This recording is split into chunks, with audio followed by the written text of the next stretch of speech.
The air inside Hawkhurst Manor felt heavy, not merely with the scent of 1,000 lilies and expensive beeswax candles, but with the suffocating weight of social expectation.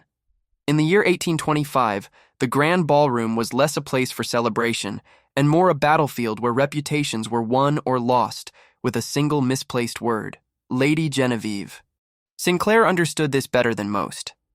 At 22, she stood as an observer of a world she was forced to inhabit but never truly embraced. While other young women of her standing focused on the delicate embroidery of their silk slippers or the precise tilt of a feathered fan, Genevieve's mind functioned like a clockwork engine, constantly analyzing the gears of human behavior turning around her. She possessed a beauty that was often described by the local gossip columnists as inconveniently sharp. Spun gold hair and striking features that drew the eye, paired with a gaze that seemed to peel back the layers of polite society to reveal the hypocrisy beneath. Her father, the Marquis, Robert Sinclair, had long harbored hopes of a prestigious match, yet Genevieve's reputation for having opinions on parliamentary reform and shipping ethics had driven away the more timid bachelors of the ton. On this particular evening, the stakes felt higher. The occasion was the return of the master of the house, a man whose name was whispered, with a mixture of reverence and genuine fear. Duke Lucian Hawhurst was a figure of legend and dark rumor. Having inherited his vast wealth and titles at the young age of 20, following the abrupt and mysterious death of his father, he had spent years away from the prying eyes of London. His return was a calculated storm. He was a man of cold precision, a titan of industry with investments stretching to the East Indies, and a landlord whose estates spanned 3 counties.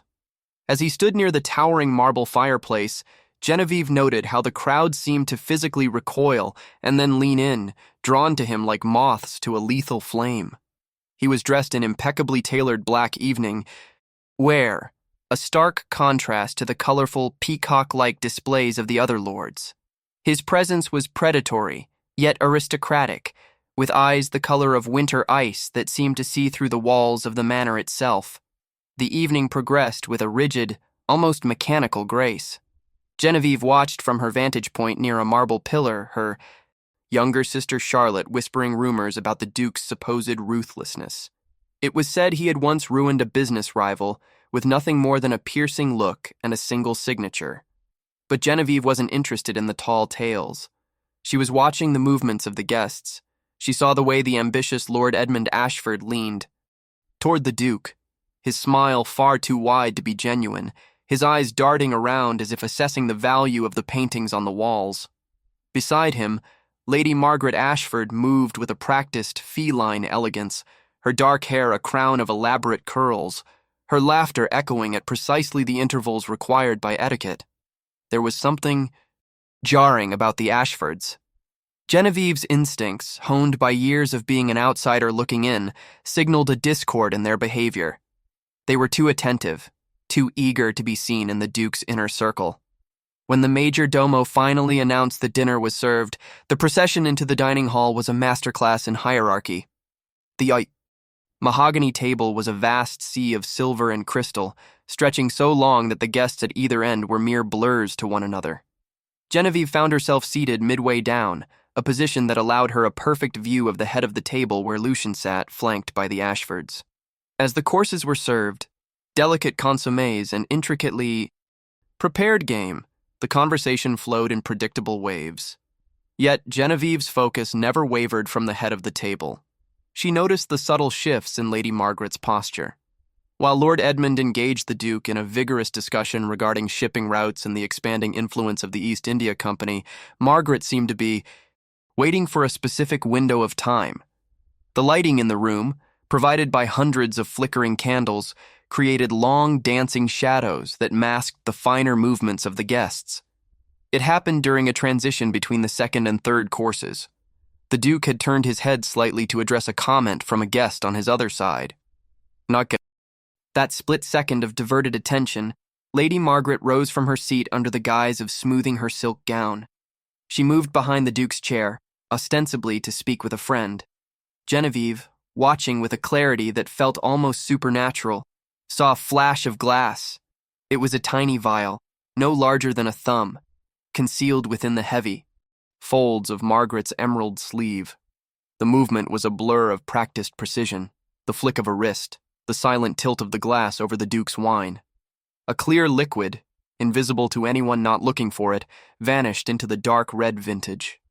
Margaret was back in her seat within heartbeats, her expression one of serene, practiced innocence. Lord Edmund immediately reclaimed the Duke's attention, laughing loudly at a joke to ensure no one was looking at the glass. Genevieve felt a cold jolt of adrenaline.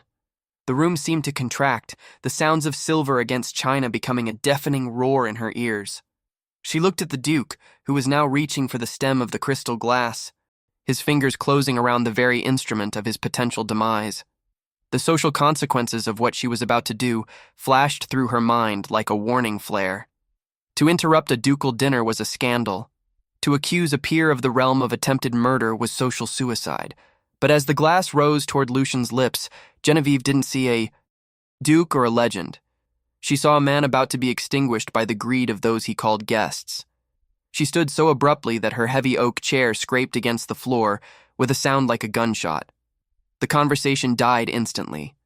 All eyes turned toward her as she bypassed the servants and the shocked guests, her silk skirts rustling with a fierce urgency. She reached the head of the table just as the wine touched the Duke's lips. Her hand shot out, not with the grace of a lady, but with the desperation of a savior, striking the glass from his hand. The crystal hit the table, the poisoned red liquid spreading across the white cloth like an expanding wound, and the silence that followed was so absolute it felt as though the very heart of Hawkhurst Manor had stopped beating. The aftermath of the spilled wine was not a moment of justice, but the beginning of a cold, systematic execution of Genevieve Sinclair's reputation. As the red stain spread across the Duke's table, the shocked silence of the ballroom transformed into a cacophony of hushed accusations and theatrical indignation. Lord and Lady Ashford acted with the precision of seasoned performers, painting themselves as the victims of a young woman's fractured mind. Lord Edmund's face transitioned from a mask of shock to one of righteous fury, while Lady Margaret's delicate hands trembled with a performance of wounded innocence that convinced nearly every soul in the room. The Duke's declaration of belief in Genevieve had been a temporary shield, but as the guests departed into the night, the machinery of London's high society began to turn against her. The following morning brought a reality far more chilling than the confrontation at the dinner table. The Sinclair household, usually a place of quiet dignity, was flooded with a different kind of correspondence. By noon, a stack of letters sat upon the silver tray in the foyer, each one a death warrant for Genevieve's social existence. Lady Peaton, a woman whose favor was the currency of the elite, sent a brief formal note withdrawing her invitation to the season's most anticipated garden party. Mrs. Caroline Thornberry followed suit, citing a sudden and convenient illness that necessitated the cancellation of their long-standing charitable meetings. One by one, the doors of Mayfair and Belgravia began to click shut with a soft but definitive finality. Genevieve watched from the upper landing as her world contracted. The gossip was moving faster than any carriage, fueled by the Ashfords' tireless efforts to control the narrative. In their version of the story, Genevieve was not a savior, but a desperate, unstable girl who had fabricated a poisoning attempt to capture the attention of a wealthy and mysterious duke.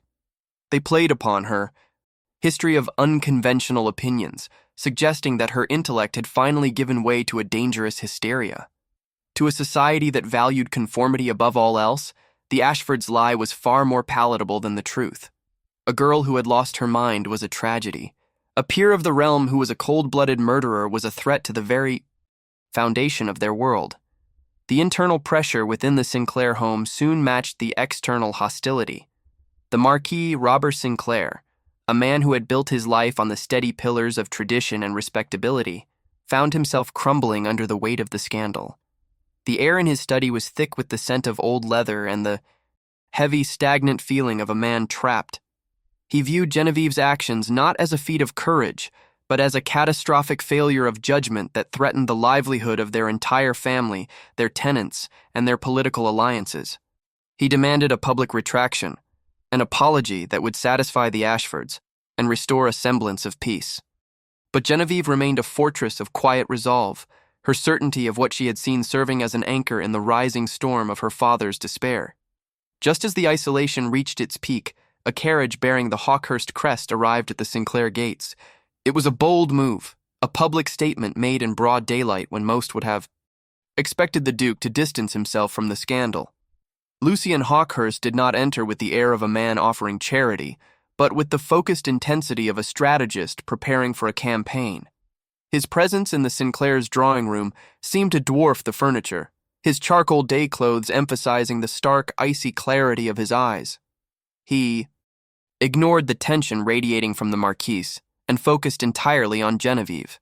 He recognized that the Ashfords were winning the war of whispers because they were operating on a field where truth was secondary to perception. The Duke's proposal was as calculated as it was shocking.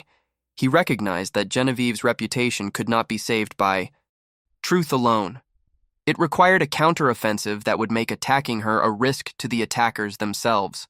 He proposed a public alliance, a visible, undeniable courtship that would signal his complete endorsement of her character. It was a gamble of the highest order. By aligning himself with the mad woman of London, he was staking his own formidable reputation against the collective judgment of the elite. He explained that the Ashfords were counting on her isolation to make her weak.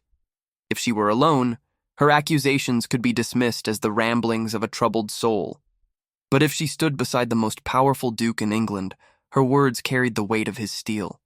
The terms were clear and devoid of the usual romantic pretenses of the ton. This was a partnership born of necessity and shared danger. Lucian revealed that he had already mobilized a network of investigators to probe the Ashfords' financial and personal histories, but such things took time that the Ashfords were using to bury Genevieve alive. The courtship would serve as a distraction and a shield, drawing the enemy's fire while they worked in the shadows to find the physical evidence needed to secure a conviction. Genevieve agreed, not out of a desire for a husband, but because she realized that in this game, the only way to survive was to change the rules. Their first public appearance took place in Hyde Park, the traditional arena for social display. As the Duke's elegant barouche moved through the park, the atmosphere was electric with tension. Heads turned, and conversations died as they passed. Genevieve sat tall, her gaze steady, her hand resting near Lucian's as they engaged in a visible, animated discussion. They did not speak of the weather or the latest fashions. Instead, they analyzed the very crowd that was judging them. Lucian's wickedly dry observations about the posturing of the lords and ladies provided a strange, grounding comfort to Genevieve. He noticed the minute details that others missed, the way a certain countess fidgeted with her pearls when she was lying, or the specific shade of a gentleman's waistcoat that betrayed his dwindling fortune. This public defiance began to create a fracture in the Ashfords' narrative. If the Duke, a man known for his cold and calculating nature, found Genevieve Sinclair worthy of his time and attention, the hysteria theory began to lose its potency. People started to wonder if perhaps they had been too quick to judge. The whispers didn't stop, but their tone changed from mockery to curiosity. Yet, as they navigated the winding paths of the park, Genevieve felt the weight of a different kind of scrutiny. It wasn't just the curious eyes of the ton. There was a darker, more focused gaze following their carriage from a distance. As the sun began to set over the park, casting long orange shadows across the grass, Lucian's expression shifted from one of polite engagement to one of sharp, predatory focus. He had caught sight of a familiar carriage parked near the edge of the woods, a carriage that should not have been there. The realization that their public maneuver had not only challenged the Ashfords, but had also forced them into a desperate, accelerated timeline settled over both of them. The game was no longer just about social standing. It had evolved into a race to find the evidence before the Ashfords decided that a second attempt on the Duke's life was less risky than a public trial. The air grew cold as they realized that by stepping into the light, they had also made themselves the perfect targets for an enemy who was now cornered and increasingly willing to do the unthinkable. The transition from the public theater of Hyde Park to the silent, shadow-filled corridors of Hawkhurst Manor marked a turning point in the investigation. While the aristocracy debated the scandalous nature of the Duke's courtship, the real battle was being fought behind the heavy oak doors of Lucian's private study. The room was a sanctuary of logic and leather-bound knowledge, a place where Genevieve found herself spending more time than in any ballroom. The investigation was no longer a series of theories. It had become a methodical reconstruction of a crime that had likely begun years before the spilled wine at the dinner table. Lucian's investigators, discreet men with backgrounds in the Bow Street runners, had begun to peel back the layers of the Ashfords' carefully constructed lives, revealing a core of desperation and greed. The documents spread across the mahogany desk told a story of financial ruin disguised as prosperity. Genevieve spent hours pored over ledgers and bank statements that detailed Lord Edmund's catastrophic losses in the shipping markets and at the high-stakes gambling tables of London's less reputable clubs. The numbers were staggering.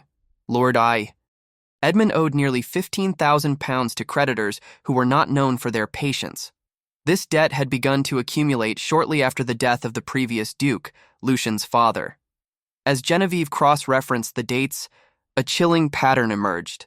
The Ashfords had not only been managing their own failing estates, but had also been in a position of trust regarding the Hawkhurst fortune. Lord Edmund had been the executor of the late Duke's will, a role that gave him unprecedented access to the family's assets, while Lucian was still a young man traveling abroad. The suspicion regarding Lucian's father moved from a dark thought to a haunting probability. The records of the late Duke's final days described a sudden, violent illness characterized by stomach pains and a rapid decline, symptoms that mirrored the effects of the very substance Genevieve had intercepted. The physician at the time had labeled it a natural tragedy, but in the context of the Ashfords' current debts, it looked more like a calculated removal of an obstacle. The realization that they might be dealing with serial poisoners added a layer of lethal urgency to their work. Every teacup and glass of wine served in the manor was now viewed with suspicion, and the bond between Genevieve and Lucian deepened as they operated in this state of constant, silent vigilance. A breakthrough arrived in the form of a nervous young woman named Mary Fletcher. She appeared at the kitchen entrance of the manor, requesting an urgent audience with the Duke. Mary had been Lady Margaret's personal maid until she was dismissed without a reference only days after the disastrous dinner party. Her crime had been a simple act of curiosity. She had discovered a small glass vial hidden within the velvet lining of a jewelry box. When she had questioned her mistress about the contents, thinking it was a concentrated perfume, Lady Margaret's reaction had been one of uncharacteristic rage. Mary had been cast out into the street, but her conscience had driven her to seek out the one person she believed might listen. She brought the vial with her, wrapped in a linen handkerchief. It was an exact match to the one Genevieve had seen in the ballroom, a tiny, unremarkable container that held enough poison to dismantle a dynasty. Lucian immediately summoned Dr. Whitmore, the same physician who had tested the spilled wine. The study became a makeshift laboratory as the doctor performed a series of reagent tests. The air was thick with the smell of chemicals and the silent anticipation of the three observers. When the liquid in the test tube shifted to a specific telltale hue, the truth was undeniable. The vial contained arsenic trioxide in a highly concentrated form. The physical evidence was finally in their hands, but the legal challenge remained. The Ashfords would undoubtedly claim the vial was planted or belonged to the maid. They needed more than just the poison. They needed the paper trail that linked the poison to the Ashfords themselves. The search moved to the apothecary shops of London's East End. Lucian's investigators focused on the records of chemists who operated on the fringes of the law, where questions were rarely asked if the payment was sufficient. In a dusty ledger in Cheapside, they found what they were looking for. Over the course of 6 months, a woman fitting Lady Margaret's description had made 3 separate purchases of arsenic, using the pseudonym Mrs. Ashworth. The similarity to her real name was a sign of either immense arrogance or a lack of imagination. The dates of these purchases coincided perfectly with Lord Edmund's largest debt repayments and the arrival of the Duke's return to London. It was clear the Ashfords were not just looking for a temporary reprieve.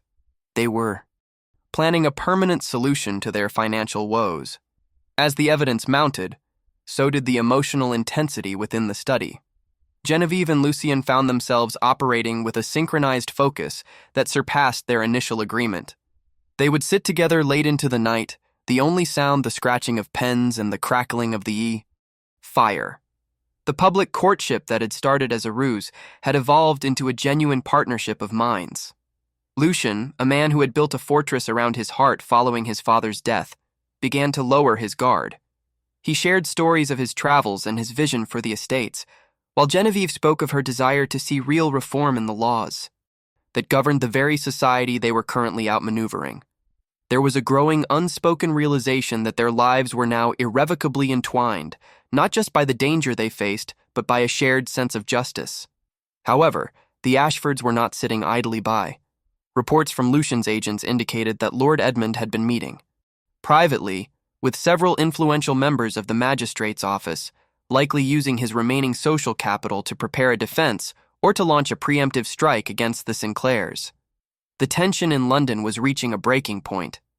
The elite were divided between those who believed in the Duke's new romance and those who remained, convinced that Genevieve was an opportunist. The final piece of the puzzle arrived in the form of a stolen letter, intercepted by one of the Bow Street runners. It was a message from Lord Edmund to a known forger, requesting a rush on a specific type of legal document, a codicil to a will. The strategy was now fully visible. The Ashfords didn't just want Lucian dead. They wanted his death to look like a tragic accident or a suicide brought on by the stress of the scandal, followed by the revelation of a document that named Edmund as the sole controller of the Hawkhurst estates. The plan was as elegant as it was monstrous. They were waiting for the right moment to strike, and Lucian realized that playing defense was no longer an option. They had to force the Ashfords into a position where they would incriminate themselves in front of witnesses who could not be bought or intimidated. A plan was devised to host a second, much smaller dinner party, a celebratory gathering to announce their formal engagement. It was a high-risk gamble, designed to bring the predators back into the house where they felt most comfortable. As Genevieve and Lucian finalized the guest list, which included the city's most prominent magistrate and several of the late Duke's closest friends, a message was delivered to Genevieve by an anonymous messenger. It was not a social invitation, but a single sheet of paper containing a drawing of a shattered wine glass and a date. The realization hit Genevieve with the force of a physical blow. The Ashfords weren't waiting for the dinner party to finish the job. They had already set a new mechanism of destruction in motion, and it was much closer to home than she had ever imagined. The cryptic message of the shattered wine glass had acted as a final catalyst, stripping away any lingering illusions of safety. Hawkhurst Manor, once a bastion of aristocratic boredom, had been transformed into a meticulously prepared stage for a psychological siege. The evening of the second dinner party arrived with a heavy, oppressive stillness, the kind that precedes a summer storm. Lucian and Genevieve had spent the preceding hours in a state of clinical preparation, coordinating with the magistrate and the investigators who were now positioned discreetly throughout the estate. The plan was no longer merely to survive, but to orchestrate a confrontation so absolute that no amount of social influence could shield the Ashfords from the consequences of their actions. As the guests began to arrive, the atmosphere was thick with a double-edged tension.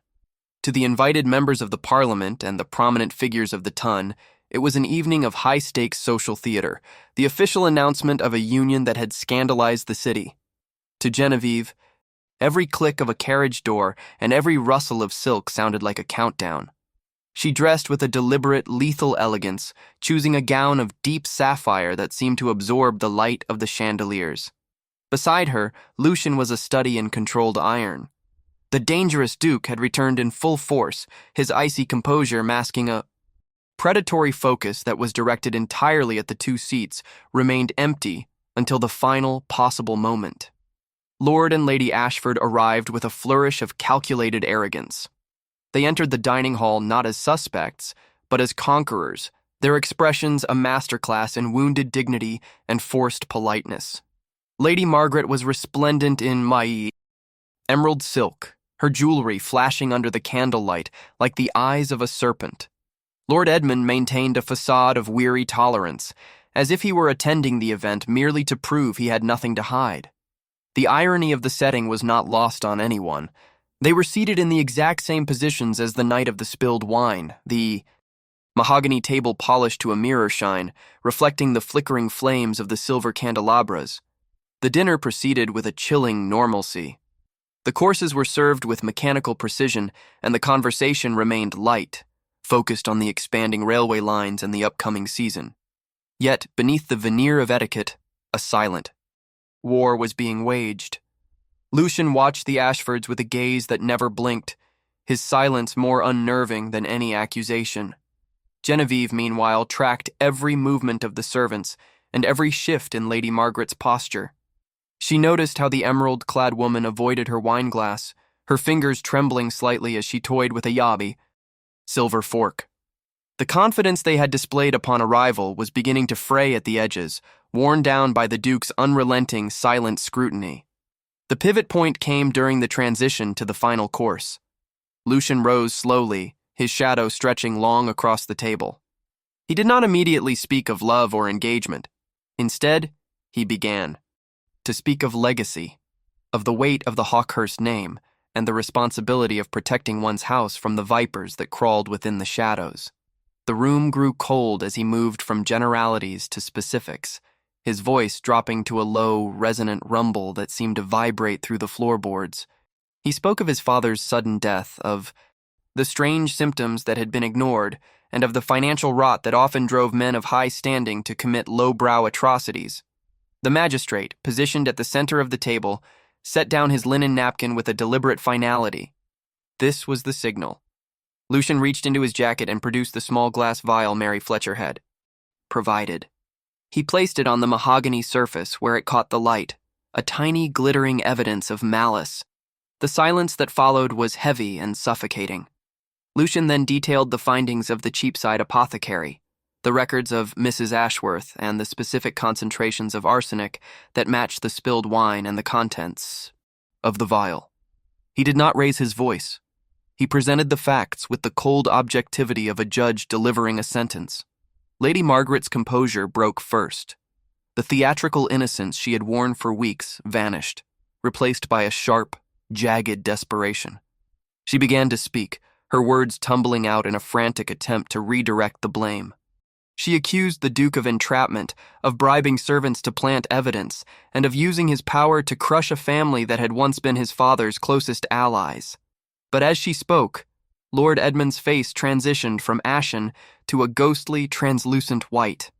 He looked at the magistrate, then at the Duke, and finally at the stolen codicil that Lucian now produced, a forged document that would have granted the Ashfords control over the entire Hawkhurst fortune in the event of Lucian's untimely death. The presence of the forged legal document was the killing blow. It provided the motive that the physical evidence had lacked. Lord Edmund, a man who had survived on bluster and borrowed time, collapsed inward. The cowardice that had fueled his greed now forced a confession. In a desperate, stumbling attempt to save himself from the gallows, he began to reveal the true depth of their conspiracy. He admitted to the systematic poisoning of the late Duke, describing a process of gradual debilitation that was meant to look like the natural decline of a man broken by grief. He spoke of the mounting debts, the failed investments, and the terrifying pressure of the creditors who had been closing in on them. The room was a tableau of horror. The prominent members of society who had once defended the Ashfords now recoiled in genuine disgust. The revelation that they had been harboring murderers in their midst was a shock that would reverberate through the ton for decades. Lady Margaret, seeing her husband's betrayal, turned on him with a feral intensity, their partnership in crime dissolving into mutual destruction. As the magistrate signaled for the constables to enter, the Ashfords were led away, their emerald and silk finery looking like nothing more than the rags of a defeated enemy. But as the doors closed behind the prisoners, Genevieve felt no immediate sense of triumph. The weight of the evening's discoveries was a heavy burden. The truth about Lucian's father had been confirmed in the most brutal way possible, and the house felt colder, as if the ghosts of the past were finally demanding their due. The guests departed in a daze of whispers, leaving Genevieve and Lucian alone in the vast, shadow-filled dining hall. The spilled wine from weeks ago had been replaced by a much deeper, more permanent stain on the history of Hawkhurst. Lucian stood by the window, staring out at the dark gardens, his silhouette, a lonely figure against the backdrop of his reclaimed legacy. Genevieve approached him, her presence a silent offering of support. The investigation was over, the killers were in custody, and the social war had been won. Yet, as she looked at the table where the evidence had been laid bare, she noticed a single unopened letter that had been delivered in the final moments of the dinner. A letter bearing a seal she did not recognize, containing a final, chilling revelation that suggested the Ashfords were not the only architects of the darkness that had haunted the Duke's life. The mysterious letter, discovered in the wake of the Ashfords' arrest, did not bring a new enemy, but rather a final, devastating clarity to the depth of the betrayal. It was a formal, secret resignation from the Ashfords' own legal counsel, detailing their frantic attempts to coerce him into certifying a false timeline for the forged codicil. The document proved that the conspiracy was not a sudden act of desperation, but a long-term strategy of parasitic destruction. With this final piece of evidence, the case was airtight. The Ashfords were stripped of their standing and sentenced to transportation, their names scrubbed from the ledgers of polite society, as if they had never existed. But for Lucian and Genevieve, the end of the legal battle was merely the beginning of a far more profound transformation within the walls of Hawkhurst Manor. The transition from a strategic alliance to a genuine union was marked by a shift in the very atmosphere of the estate. The heavy, watchful silence that had defined their investigation was replaced by a sense of shared purpose that no longer required the cover of a fake courtship. Standing in the quiet of the study where so many dark truths had been unearthed, the Duke and Genevieve realized that the bond forged in the heat of a murder investigation was stronger than any tradition or social contract. The alliance had survived the scrutiny of the ton and the lethal intent of a cornered enemy. What remained was an intellectual and emotional connection that had become the foundation of their lives. 6 months later, the social landscape of London had undergone a total reversal. The same voices that had whispered accusations of madness and opportunism now clamored for an invitation to St. George's Church in Hanover Square. The wedding was the definitive event of the 1826 season, a public vindication that turned the scandal of the century into the romance of the decade. Genevieve walked down the aisle not as a woman who had been saved, but as a partner who had stood as an equal against the darkness. The ceremony was a masterclass in quiet elegance, a stark contrast to the peacock-like displays typical of the era. When the vows were exchanged, the observers noted a rare intensity in the Duke's gaze, a man who had reclaimed his legacy not through wealth, but through the courage of the woman beside him. As the new Duchess of Hawkhurst, Genevieve did not retreat into the expected roles of domesticity and decorative silence. Supported by Lucian's unwavering endorsement, she used her elevated standing to launch a different kind of offensive. She became a prolific writer and social critic, publishing a series of essays that challenged the very foundations of the society that had once tried to destroy her. Her work on educational reform and the legal rights of women became essential reading in the halls of power. She wrote under her own name, a bold defiance of the conventions that suggested a duchess should remain a silent figurehead. Lucian, far from being threatened by her intellect, became her most dedicated ally, using his seat in the House of Lords to champion the reforms she envisioned. The Hawkhurst salons became the intellectual heart of London. They were no longer places for meaningless gossip or rigid protocol, but forums for the brightest minds of the age, philosophers, scientists, and reformers who found a sanctuary in a house built on the principle of truth over comfort. The manor itself seemed to breathe again, the shadows of the past replaced by the vibrant energy of a household that valued substance over appearance. The Marquis Sinclair, seeing his daughters rise to prominence and the genuine respect she commanded, finally found peace, recognizing that the unfortunate combination of beauty and brains he had once feared was actually the family's greatest triumph. The passing of time brought the arrival of a new generation. The birth of Robert, named after the Marquis, and later Clarissa, ensured that the Hawkhurst legacy would be one of resilience. The children were raised in an environment that prioritized observation and integrity, taught by their mother to look past the surface of things and by their father to protect those who had the courage to speak the truth.